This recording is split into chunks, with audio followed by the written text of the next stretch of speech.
Мага айтпады, мага андай кат келген жок, мага айтпады. Себеби жөнөтпөдү. Ошондо Дилшах Мехмет Асланбекке турмушка чыгуудан бир аз мурда балаңарды алдырды. Жок, бул жалган. Мен ал катты өз көздөрүм менен көргөнмүн. Ал катта Миран Хазардын уулу деп жазылган болчу. Балдарыңдын жаны үчүн сөздөрүңдү көөдөнүңө түйүп ал. Буйруган нерсеңдин бардыгын аткардым.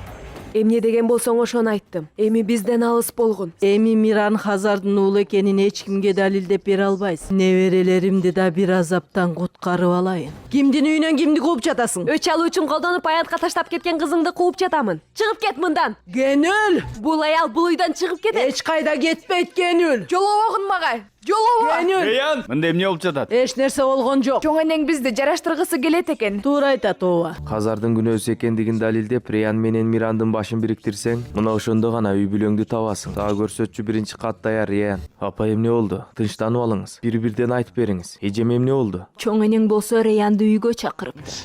Көз алдыбызда мен эми душмандык кылбайын, Миран менен кайрадан баш кошкула деп айтты. Аслан менен Рейян дегениң жетпегенсип. Эми буга агамды аралаштырайын деп жатасыңбы? Хазар, негизи мен сага бир нерсени айтышым керек. Негизи мындан кеткенден кийин айтамын, бирок Айта кой, Дилшах, тартынба. Айта кой, маанилүү нерсе болсо айт, мен билейин. жок, андай эмес, Хазар. Сен мага бир нерсе айтмаксың. Дилшах, Миран чындап эле биздин балабыз болушу мүмкүнбү?